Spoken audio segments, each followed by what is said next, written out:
இறைவன் வகுத்த பாதையில்தான் மனிதனின் பயணம் சென்று கொண்டிருக்கிறது.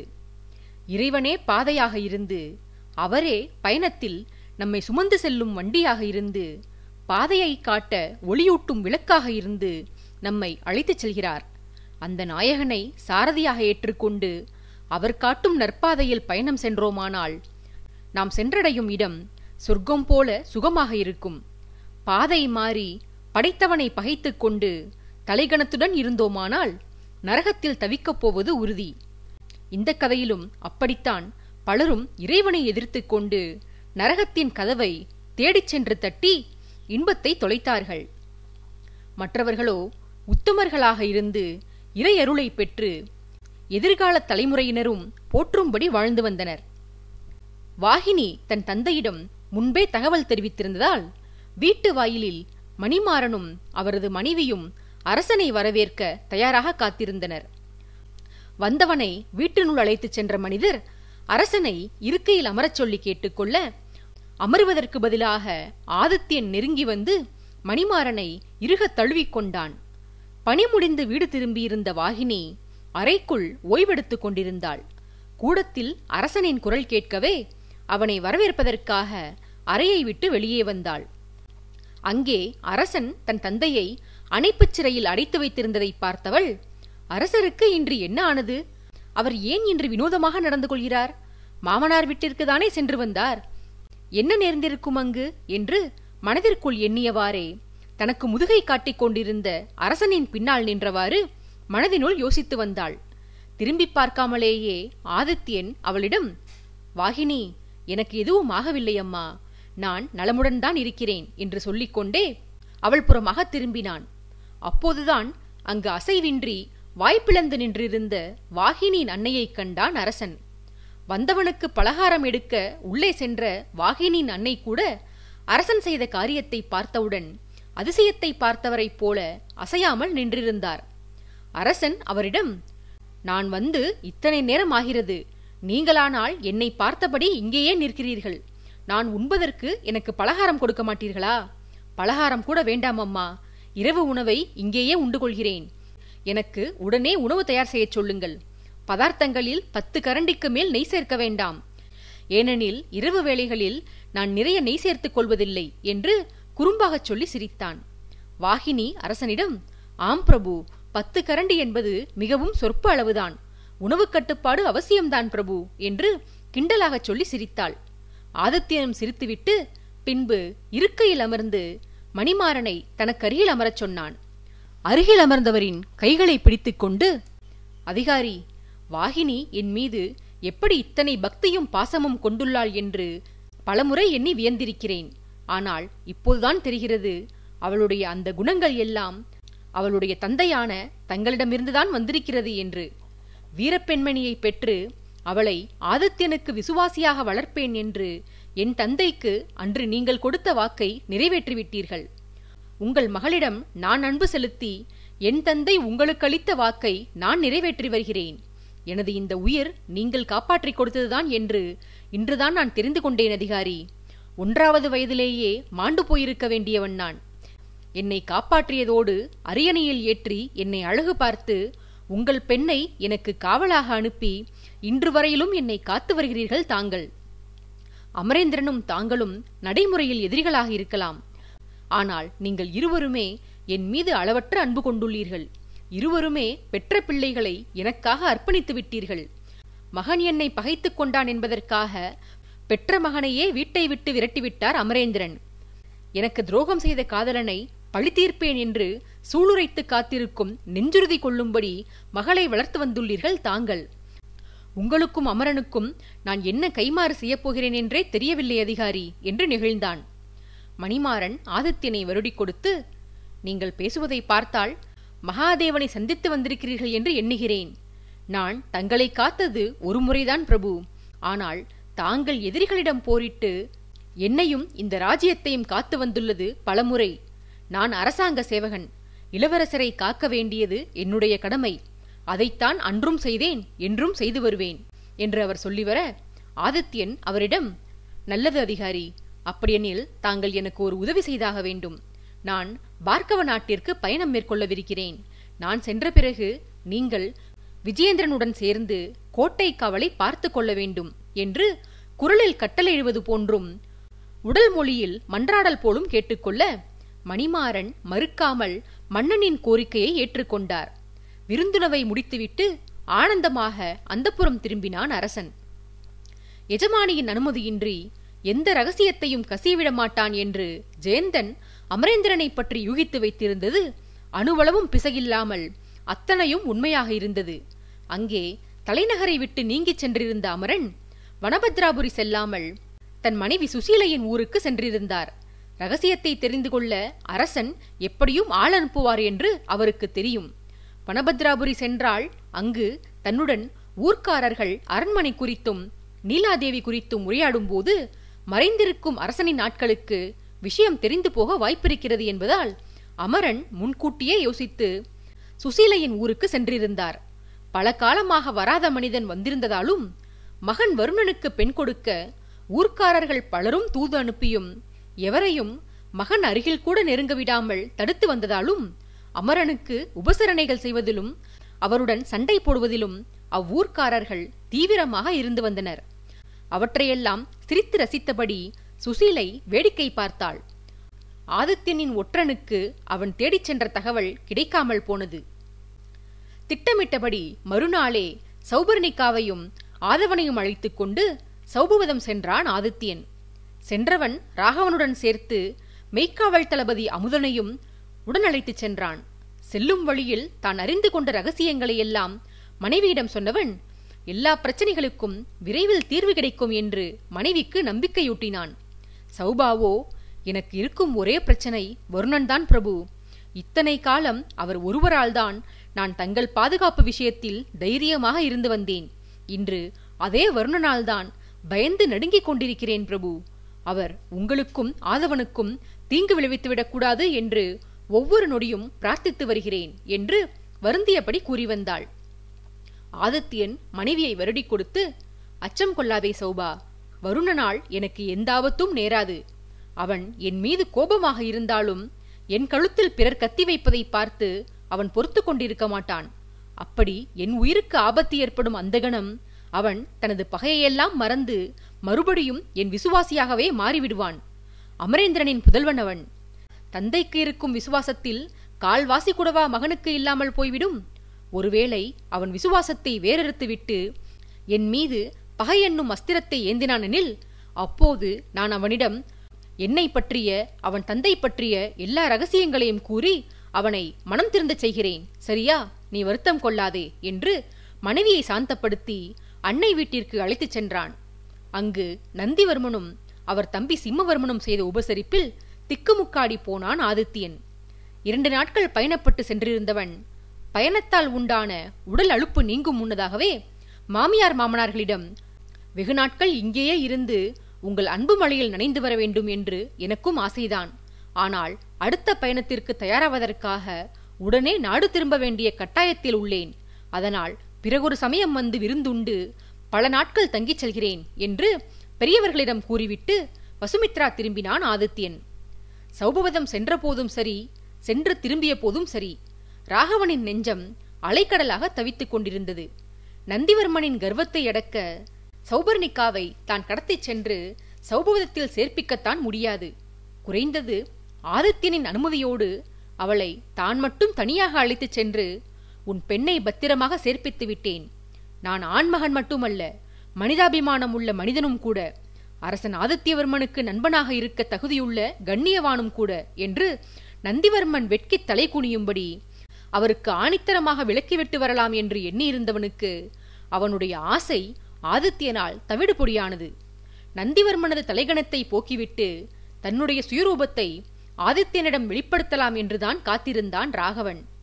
ஒருவேளை அதை அந்த பயணத்தில் அரசன் முன்பே செய்தால் ஏமாற்றி வந்தமைக்காக ஆதித்யனின் கோபத்திற்கு ஆளாகி பொக்கிஷத்திற்கு ஒப்பான அவனது நட்பையும் இழக்க வேண்டியது வரும் என்ற பயத்தினால்தான் அமைதியாக பயணப்பட்டான் ராகவன்.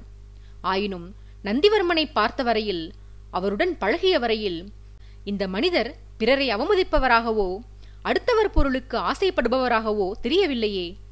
என்னதான் பசுத்தோல் போர்த்தியிருந்தாலும் சத்தம் போடும்போது புலியின் உருமல் கேட்கத்தானே செய்யும். அதைப்போல நந்திவர்மனின் சுயரூபம் ஏதாவது ஒரு வகையில் சற்றாவது வெளிப்படத்தானே செய்திருக்கும். ஆனால் அவரிடம் அப்படி எதுவும் கண்டுபிடிக்க முடியவில்லையே. ஒருவேளை அவரை பற்றி நாம் எண்ணி வந்தது தவறாக இருக்கக்கூடுமோ என்று கூட சிந்தித்து வந்தான் ராகவன். தலைநகர் திரும்பிய ஆதித்யன் மறுநாளே பார்க்கவ நாட்டை நோக்கி தனது அடுத்த பயணத்திற்கு புறப்பட்டான். வழியனுப்ப வந்த நாகம்மாள் பாட்டியிடம் அவருக்கு மட்டுமே கேட்கும் வகையில், பாட்டி, என் அன்னை யார், அவருடைய பெயர் என்ன என்று தெரியாதவன் போல கேட்டு பாட்டிக்கு உண்மைகள் தெரிந்திருக்கின்றனவா என்று சோதித்தான். பாட்டி புரியாமல் விழித்தபடி, இது என்ன கேள்வி பிரபு? தங்களின் அன்னையை நாடே அறியுமே. ராணி பிரபாவதிதான் தங்களுடைய அன்னை. இதில் ஏன் சந்தேகம் என்று அரசனிடம் எதிர்கேள்வி கேட்டார்.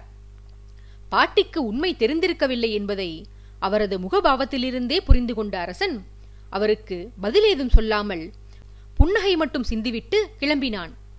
கிளம்பியவனிடம் பாட்டி ஒரு எழுத்தாணியை நீட்டி, பிரபு, தங்கத்தால் செய்யப்பட்ட இந்த எழுத்தாணி தங்கள் பாட்டனார் எனக்கு கொடுத்த அன்பு பரிசு.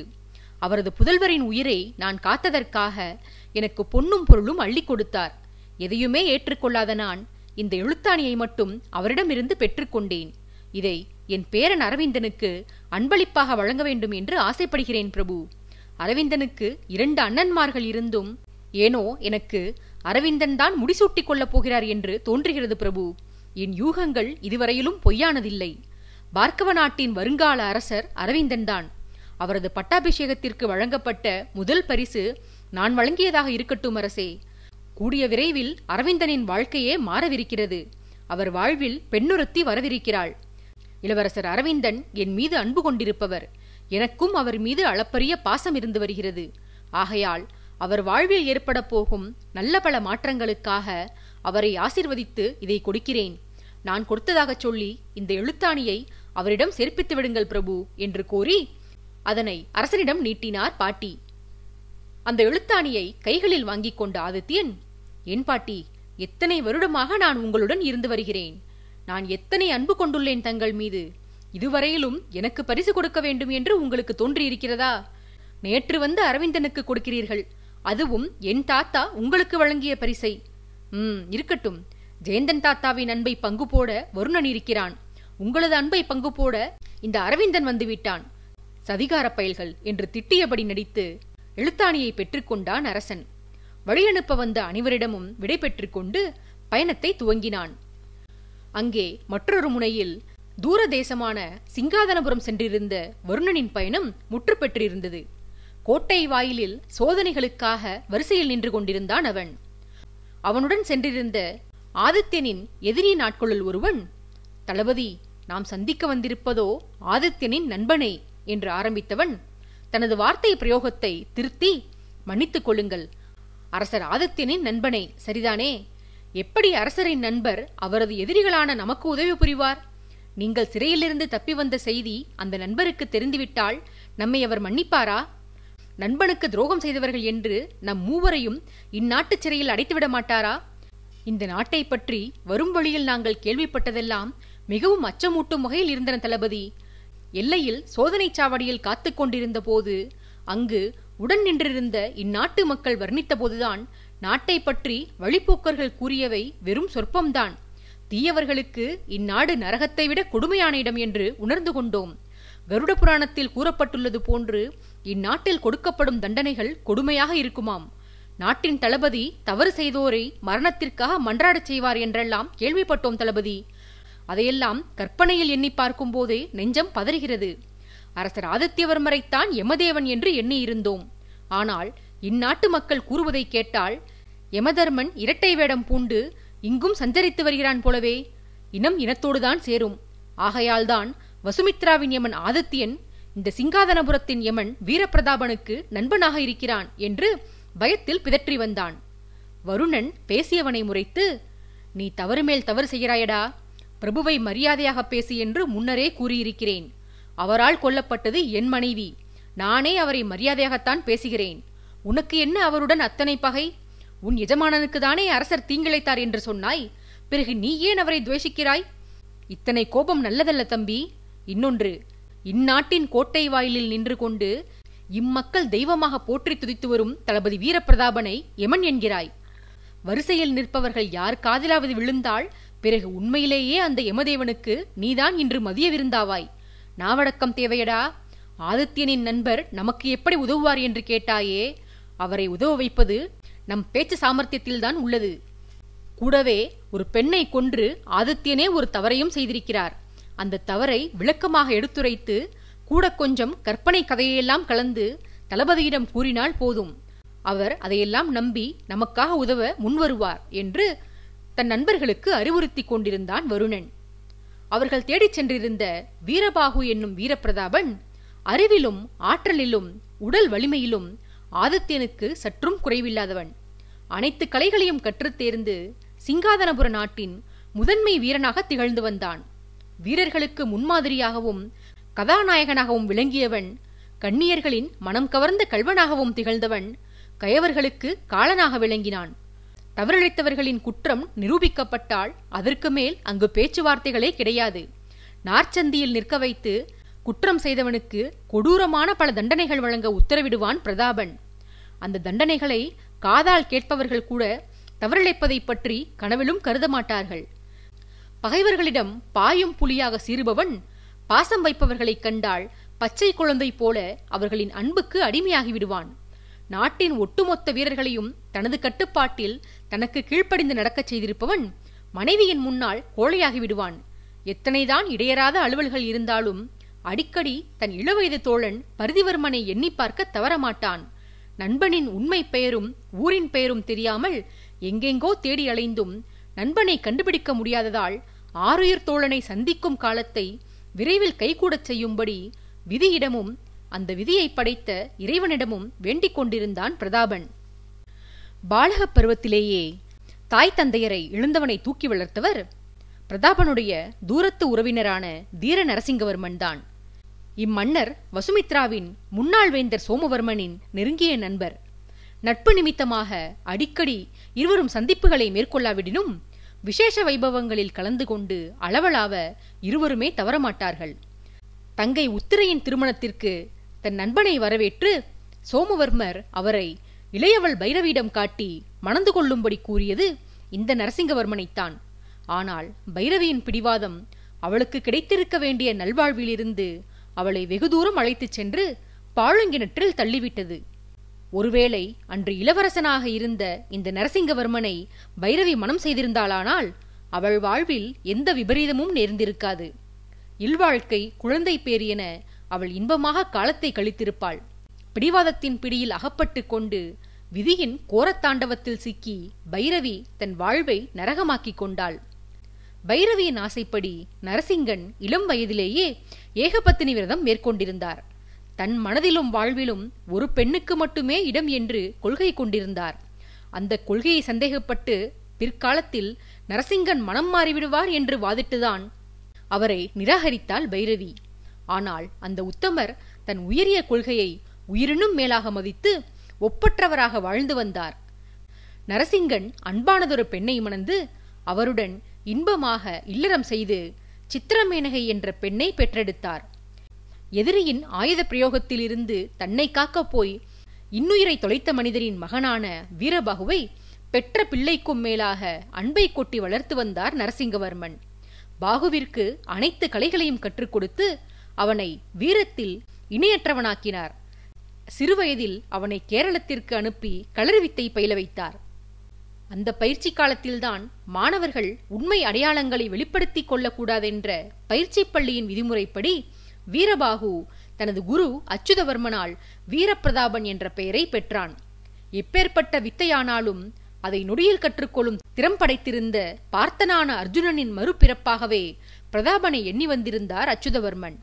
ஆனால் வெகு விரைவிலேயே பிரதாபனை பிரதி எடுத்தது போல அவன் வீரத்திற்கும் ஆற்றலுக்கும் சற்றும் குறைவில்லாத ஆதித்யவர்மன் அப்பள்ளியில் சேர்ந்து பிரதாபனுக்கு நெருங்கிய நண்பனாவான் என்று குருவே எண்ணி பார்த்திருக்கவில்லை. ஆதித்யன் முன்பே பயிற்சியிலிருந்து நீங்கிச் சென்றுவிட முழு பயிற்சியும் முடித்துவிட்டு வெளிவந்திருந்த பிரதாபன் அசாத்திய வீரனாக சிங்காதனபுரம் திரும்பியிருந்தான்.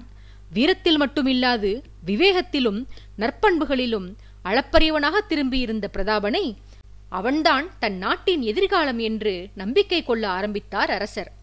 வீரபாகு என்ற பெயரை கேட்டாலே சிங்காதனபுர வீரர்களின் உடலில் புது ரத்தம் பாயும். அந்த மாவீரனின் ஒரு சொல்லுக்காக தங்கள் இன்னுயிரை தியாகம் செய்யவும் தயாராக இருந்தனர் அவ்வீரர்கள். நாட்டின் அரசனை விட தளபதியின் மீது தீரா பற்றும் விசுவாசமும் கொண்டு விளங்கினார்கள். வீரர்கள் மட்டுமில்லாது பொதுமக்களும் வீரபாகு மீது மிகுந்த மரியாதை கொண்டு காக்கும் கடவுளாகவே அவனை மதித்து போற்றி வந்தனர். நாடு நலமனைத்தும் பெற்று விளங்கிக் கொண்டிருக்க அரசருக்கு எதிராக கயவர் கூட்டம் ஒன்று புற்றீசல் போல புறப்பட்டு வந்தது. நரசிங்கவர்மனின் மந்திர பிரதானிகள் சிலர் கூட்டு சேர்ந்து கொண்டு ஆண் வாரிசு இல்லாத மன்னனை அழித்தொழித்து நாட்டின் நிர்வாகத்தை தங்கள் வசம் எடுத்துக்கொள்ள ரகசிய திட்டம் போட்டனர். அரசர் எதேச்சையாக ஆன்மீக குரு ஒருவரை சந்திக்க ஆசி அளிப்பதற்காக நரசிங்கவர்மனின் சிரத்தில் கை வைத்த அந்த குருவுக்கு மன்னரின் ஜாதகத்தில் இருந்த கண்டம் அவர் சிந்தைக்கு தெரிய வந்தது. அபாயம் காத்திருக்கிறது எனவும் விதியை மதியால் வென்றால் பாவத்தின் பிடியிலிருந்து தப்பலாம் என்றும் அறிவுரை கூறிய குரு முற்பிறவி பாவத்தினால் நாடிழந்து செல்வமிழந்து பதவி இழந்து பரிதவிக்க வேண்டிய நிலை ஏற்படும் என்றும் அரசனுக்கு எடுத்துரைத்தார். ஒருவேளை முன் யோசனையுடன் இருந்து இந்த கொடுமைகள் நேராமல் காத்து கொண்டால் விதி வேறு மாதிரி யோசனை செய்து உடன் இருப்பவர்களின் உயிரை பறித்து மன்னன் மனதை கலங்கடிக்க பிரயத்தனம் செய்யும் என்று விளக்கினார். பொருள் செல்வத்தை துறந்தால் சம்பாதித்துக் கொள்ளலாம். உற்றார் உறவினர்களின் உயிராகிய பெரும் செல்வத்தை இழந்தால் பிறகு நாம் வாழ்வதில் அர்த்தமே இல்லாமல் போய்விடும். ஆகையால் காலம் போட்ட திட்டத்திற்கு கட்டுப்பட்டு சிறிது காலம் செல்வங்களையும் செல்வாக்கையும் மட்டும் இழந்து காலம் கனியும் போது மீண்டும் வளம் பெற்றுக் கொள்ளலாம் என்று குரு கூறிய அறிவுரைகளை ஏற்று அவற்றை செயல்படுத்த எளிய வாழ்க்கை முறைகளை மேற்கொள்ள தன்னை மட்டும் இல்லாமல் தனது குடும்பத்தினரையும் பழக்கி வந்தார் அரசர். குரு கூறிய அறிவுரைகள் வீரபாகுவிற்கு தெரிய வந்தால் அவன் வேறு எதை பற்றியும் சிந்திக்காமல் நிச்சயம் மன்னனை செல்வாக்கை இழந்து தவிப்பதற்கு அனுமதிக்க மாட்டான் என்று அரசர் கருதினார். ஆகையால் பெரும் நம்பிக்கை கொண்டிருந்த அவனிடம் கூட விஷயத்தை வெளிப்படுத்தாமல் இருந்து வந்தார். ஒரு சமயம் சதிகாரர்கள் மன்னர் குடும்பத்தின் விதியை முடிக்க காலம் கூடி வந்ததென உணர்ந்து அவர் இருந்த அறைக்குள் தீ வைத்தனர். ஆனால் அரசர் முன்ஜாக்கிரதையுடன் தன் மனைவி மகளை பாதாள நிலவரைக்கு அழைத்துச் சென்று அறையுடன் சேர்ந்து மாளிகை மொத்தமுமே பற்றி எரிந்து ஊரே கலவரப்பட்டு கிடந்தபோது எவரும் அறியா வண்ணம் தலைநகரை விட்டு தப்பிச் சென்றார். மன்னர் குடும்பத்துடன் மாண்டுவிட்டாரென வீரபாகு நம்பிக்கை இழந்து சோர்வுற்று தளபதி தன்னால் அரசரை காப்பாற்ற இயலாமல் போனதே என்ற வருத்தத்தில் வீட்டிற்குள் தனக்குத்தானே சிறை வைத்துக் கொண்டான். பல மாதங்களாக அவன் மனச்சிறையிலும் வீட்டுச் சிறையிலும் அடைபட்டு தன்னைத்தானே வருத்திக் கொண்டான். நல்லவர்கள் அடைபட்டு கிடக்க வஞ்சக நரிகள் அரியணையில் அமர்ந்து நாட்டை நிர்வகிக்க துவங்கின. உத்தமன் அரசாண்ட போது ஒழுங்குடன் இருந்து வந்த குடிமகன்களில் சிலர் கபடன் அரசாள துவங்கியதும் கயவர்களாக மாறி கொலை, கொள்ளை, கற்பழிப்பு என துஷ்டத்தனமான காரியங்களை செய்ய துவங்கினர். குடிகள் பாதகம் செய்தால் வேந்தனிடம் முறையிடலாம். அந்த குடிகளை ஆளும் முடிசூடிய மன்னவனே பாதகனாக இருந்தால் மக்களின் நிலை என்னவாகும்? பெண்கள் வெளியே செல்ல மட்டுமில்லாமல் வீட்டிற்குள் இருக்கக்கூட அஞ்சி நடுங்கும் நிலை ஏற்பட்டது. பொறுத்து பார்த்தார்கள், முடியவில்லை. உயிரை துறந்துவிடலாமா என்று கூட யோசித்தார்கள். ஆனால் பாவிகளே தைரியமாக வலம் வரும்போது அப்பாவிகள் ஏன் அநியாயமாக மடிய வேண்டும் என்று எண்ணி தங்கள் முடிவை மாற்றிக்கொண்டனர். நேரே வீரபாகுவின் வீட்டிற்கு படையெடுக்க துவங்கினர் மக்கள். வீட்டு வாயிலில் கூட்டம் அலைமோத நீண்ட நேரமாக பூட்டிய வீட்டிற்குள் அடைப்பட்டு கிடந்தவனால் ஒரு கட்டத்திற்கு மேல் மக்களின் கூப்பாடுகளை பொறுத்து கொண்டு உள்ளே இருக்க முடியவில்லை. பாகுவாள் கதவை திறந்து வெளிவந்தான். மீண்டும் தளபதியாக பொறுப்பேற்று தங்களை காத்து வரும்படி மக்கள் அவனிடம் வேண்டினர். தங்கள் உயிர்களையும் உடைமைகளையும் பாதுகாத்து தரும்படி கோரினர். என்ன கேட்டும் வீரபாகுவின் இதயம் இறங்கவில்லை. இறுதியாக கன்னிப்பெண்கள் அந்த மாவீரனின் பாதங்களில் விழுந்து சண்டாளர்களின் கைகளில் தங்கள் மானம் பறிபோவதை காட்டிலும் பண்புள்ளவனான வீரபாகுவின் கைகளால் தாங்கள் மடிய ஆசைப்படுவதாக கூறி அவன் முன்பு மண்டியிட்டனர். தளபதியின் இரும்பு மனம் இளகியது. பெண்களின் கண்ணீரை கண்ட பிறகுதான் உறங்கிக் கொண்டிருந்த அவனது ஆன்மா விழித்தது. ராமராஜ்யம் நிகழ்ந்தேறி வந்த தன் மன்னவனது நாட்டில் ராவணன்களின் தலைகள் அறுக்கப்பட வேண்டும் என்று முடிவு செய்து குற்றச் செயல்களில் ஈடுபட்டு வந்தவர்களுக்கு கேட்போர் நடுங்கும் வகையில் கொடுமையான தண்டனைகள் பல கொடுத்து வந்தான் வீரபாகு. தன் மரியாதைக்குரிய மன்னவனை வஞ்சகத்தால் மாய்த்த கயவர்களை தான் கண்டறிந்திருந்தும் அவர்களை பழிவாங்க தற்சமயம் தன்னால் முடியவில்லையே என்ற ஆத்திரத்தை புதிதாக முளைத்திருந்த சமூக விரோதிகளிடம் தீர்த்து கொண்டான். மற்ற குற்றங்களை கூட ஓரளவு பொறுத்து கொண்டவனுக்கு பெண்களின் மீதான வன்முறையை தாங்கிக் கொள்ளவே முடியவில்லை. பாலகப்பருவம் முதற்கொண்டே பெண்களை மதித்து போற்ற பழகி வந்தவன் தன் நண்பன் ஆதித்யனுக்கும் பெண் குலத்தை காக்க வேண்டும் என்று உபதேசித்திருந்தான். அப்படிப்பட்டவன் தன் கண் எதிரில் தன் நாட்டு பெண்களுக்கு நேர்ந்து வந்த அநியாயங்களை எப்படி பொறுத்து கொள்வான்? பெண்களின் மானத்தோடு விளையாடியவர்களை நார்ச்சந்தியில் நிற்க வைத்து கொதிக்கும் எண்ணெயை உடலில் ஊற்றி அந்த காயத்தில் மிளகாய் பொடியை தூவி இனி மனைவியை கூட தவறான நோக்கில் காணாத வண்ணம் அவர்களை சித்திரவதை செய்தான் வீரபாகு. குற்றச் செயல்கள் நாட்டில் குறைந்து போயின. இதுநாள் வரையிலும் தங்களின் காவலனாய் வீரபாகுவை எண்ணி வந்திருந்த சிங்காதனபுர மக்கள் இந்த நிகழ்வுகளுக்கு பின்னால் தளபதியை காக்கும் கடவுள் மகாவிஷ்ணுவின் அவதாரம் என்றே வணங்க துவங்கினர். கள்வன் ஒருவன் பாகுவின் தண்டனைகளுக்கு பயந்து கடத்தி வந்து தான் பதுக்கி வைத்திருந்த பொருட்களை மறைத்து வைத்திருக்க அது காவல் வீரன் ஒருவனின் உதவியால் பாகுவின் கைகளுக்கு கிடைத்தது. விலையுயர்ந்த முத்துமாலையும் மோதிரமுமான அந்த பொருட்கள் மன்னர் நரசிங்கவர்மனுக்கு சொந்தமானவை என்று பாகு அவற்றை கண்ட மாத்திரத்திலேயே கண்டுகொண்டான். தன் வீட்டிற்கு அழைத்து வந்து திருடனை விசாரிக்க அவன் பாகுவின் வீட்டில் மாட்டப்பட்டிருந்த அரசரின் ஓவியத்தை பார்த்து பக்கத்து சிற்றூரில் வசித்து வரும் அந்த மனிதரின் வீட்டில்தான் தான் பொருட்களை கொள்ளையடித்து வந்ததாக வாக்குமூலம் கொடுத்தான். தண்டிக்கப்படப் போகிறோம் என்று பயந்து நடுங்கிக் கொண்டிருந்த கள்வனை கட்டியணைத்து தன் நன்றியை வெளிப்படுத்தினான் பாகு. பிறகு அந்த கள்வனை அழைத்து கொண்டு அவன் மன்னனை சந்தித்த ஊருக்கு சென்றான். கள்வன் மன்னர் வாழ்ந்து வந்த வீட்டை அடையாளம் காட்ட காட்டியவனுக்கு நன்றி கூறி தன்னிடம் கூறிய ரகசியத்தை யாரிடமும் வெளிப்படுத்தக்கூடாது என்று கேட்டுக்கொண்டான் வீரபாகு. பின்னர் மன்னருக்கே தெரியாமல் அவர் வீட்டிற்கு கட்டுக்காவல் போட்டு தலைநகர் சென்று திரும்பி வரும் மன்னரை பழையபடி அரியாசனத்தில் அமர்த்த ரகசியமாக முயற்சிகளை மேற்கொண்டு மறுபடியும் நரசிங்கனை தரிசிக்க அந்த சிற்றூருக்கு வந்தான் பாகு. மன்னரை பகிரங்கமாக அழைத்துச் செல்வதற்காக பெரும் பரிவாரங்கள் அந்த சின்னஞ்சிறிய வீட்டின் வாயிலில் காத்திருந்தன. மன்னர் வீட்டின் கதவை தட்டினான் பாகு. உள்ளிருந்த மன்னரோ வாயிலில் கூச்சல் ஒலிகள் கேட்கவும் அந்த நேரத்தில் கதவும் தட்டப்படவும் ஏதோ எதிரிதான் வந்திருக்கிறான் என எண்ணினார். அத்தனை எதிரிகளை தன் ஒருவனால் வெல்ல முடியாவிட்டாலும் குறைந்தது சண்டையிட்டாவது உயிர் துறக்கலாம் என்ற எண்ணத்தில் கையில் ஒரு குறுங்கத்தியை ஏந்திக் கொண்டு கதவை திறந்தார். கதவை திறந்து பார்த்தால் இறைவன் சன்னிதானத்தில் நெடுஞ்சான்கிடையாக பக்தன் விழுந்து சேவிப்பதைப் போல வீட்டு வாயிலில் தலைமுதல் பாதம் வரை மண்ணில் கிடக்க கூப்பிய கைகளோடு மன்னரின் வரவுக்காக காத்திருந்தான் வீரபாகு. நடப்பவற்றை அரசனின் புலன்கள் உணர்வதற்கு முன்பாக உள்ளிருந்து அரசரின் மனைவி வீரபாகு என்று அன்போடு அழைத்தார். மனைவி அழைத்த பின்னரே மன்னர் சுய உணர்வு வரப்பெற்றார். தரையிலிருந்து எழுந்தவன் மன்னரை தன்னுடன் வந்து நாட்டுப் பொறுப்பை ஏற்றுக்கொள்ளும்படி வேண்டினான். அரசர் அதற்கு சம்மதித்தவுடன் நெடுநாட்களாக தன்மீதே தான் தேக்கி வைத்திருந்த கோபத்தை அந்த தருணத்தில் அந்த வீட்டு வாயிலில் கொட்டித் தீர்த்தான். மன்னர் குடும்பத்தின் அந்த துயர நிலைக்கு தான் காரணம், தன்னுடைய பொறுப்பின்மைதான் காரணம் என்று தன்மீதே பழி போட்டுக் கொண்ட பாகு அந்த தவறுக்கு பிராயச்சித்தமாக தன் தலையை துர்க்கையம்மனுக்கு காணிக்கை வழங்கப் போவதாக கூடியிருந்த மக்கள் முன்பு சபதம் செய்து கொண்டான். சபதத்தை கேட்டு பொதுமக்கள், வீரர்கள், அரசர், அரசி என்று அனைவரும் பதறி துடிக்க அவர்களை விட அதிகமாக துடித்தாள் அரசரின் செல்லமகள் சித்திரமேனகை. அத்தனை நாளும் தனது நெஞ்சில் தேக்கி வைத்திருந்த காதலை ஊரார் முன்பு பாகுவிடம் வெளிப்படுத்தினாள். பாகு அதிர்ந்து போனான். பிறகு பார்த்து கொள்ளலாம் என்று விஷயத்தை ஒத்தி போட்டு தலைநகருக்கு பயணம் கிளம்பிய பாகு வழியெங்கிலும் இளவரசி தன்னையே எண்ணி கண்ணீர் வடித்துக் கொண்டிருப்பதை கண்டான். அரசியாரும் பாகுவிடம் வந்து சபதத்தை கைவிட்டு தன் மகளை திருமணம் செய்து கொண்டு மகளின் வாழ்வை ரட்சிக்குமாறு வேண்டி கேட்டுக்கொண்டார்.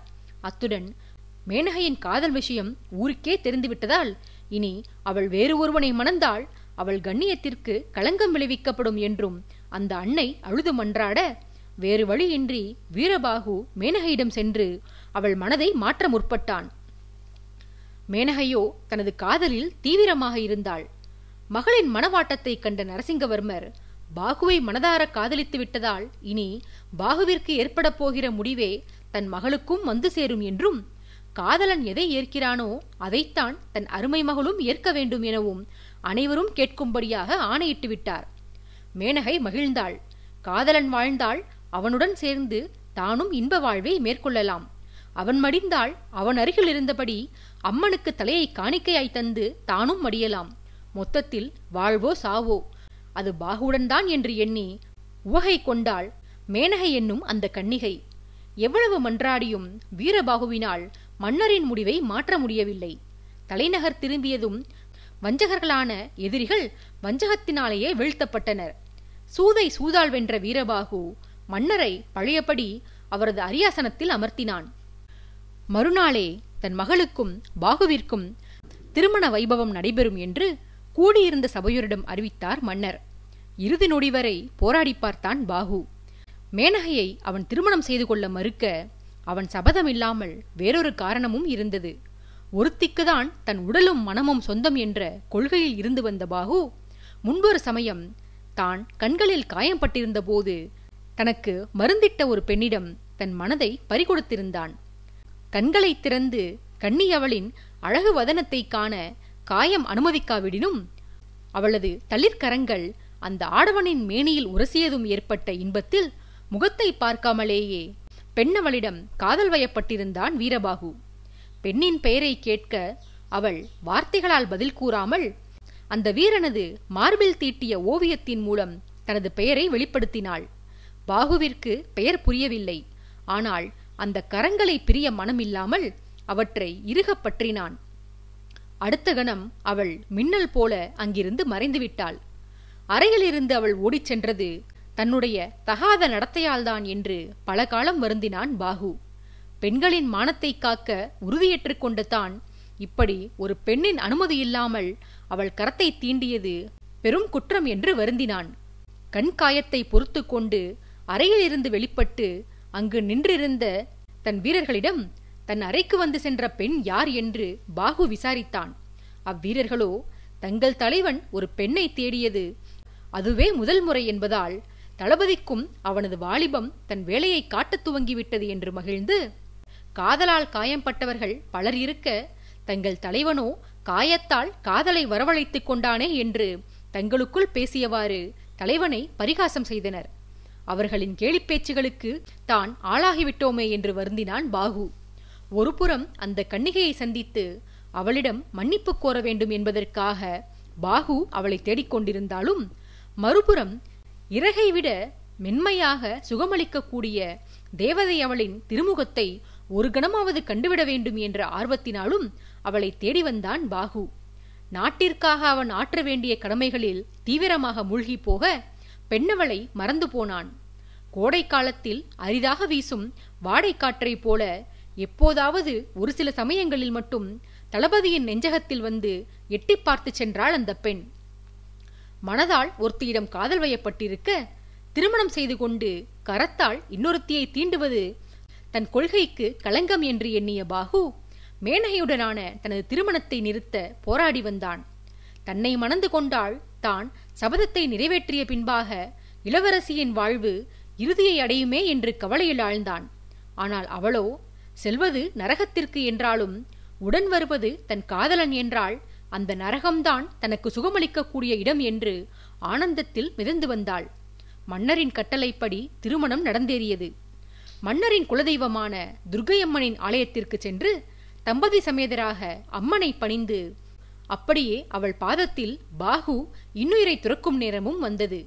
தான் இறந்த பின்பு இன்னொருவனை திருமணம் செய்து கொண்டோ அல்லது தன்னை எண்ணியே காலத்தை கழித்தோ வரும்படி இளவரசியிடம் மன்றாடினான் பாகு.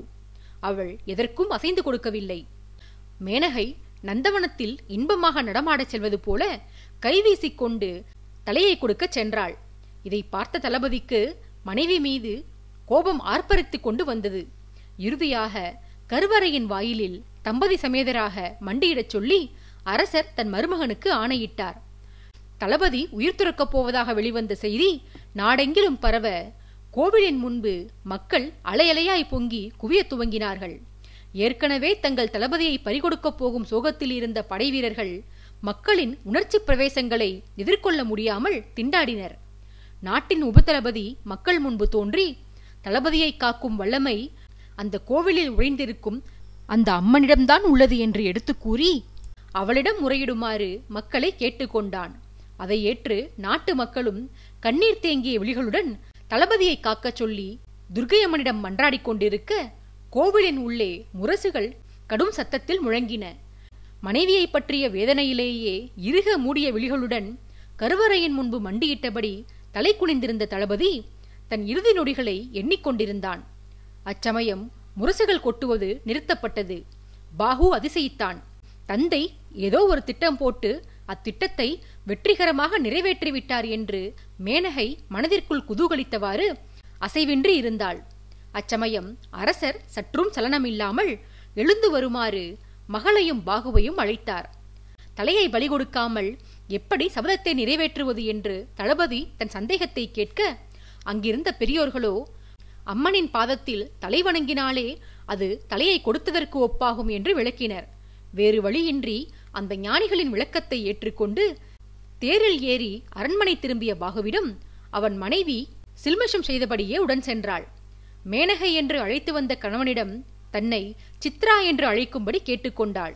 முன்பொரு சமயம் கண்ணில் காயம்பட்டு தன்னிடம் பெயரை கேட்டபோது காதலனின் மார்பில் சித்திரம் மறைந்து தான் வெளிப்படுத்திய தனக்கு மிகவும் பிடித்த பெயரான அந்த நாமத்தை கொண்டே தன்னை அழைக்கும்படி அவள் கணவனிடம் கோரினாள். தான் கரத்தை பற்றி தவறளித்தது வேறு ஒருத்தியிடம் அல்ல, தன் எதிர்கால மனைவியிடம்தான் என்று அப்போதுதான் பாகுவிற்கு தெரிய வந்தது. வீரபாகு தன் மனக்கவலைகள் நீங்கி அடம் பிடித்து கரம் பிடித்தவளுடன் இன்பமாக வாழ்ந்து வந்தான்.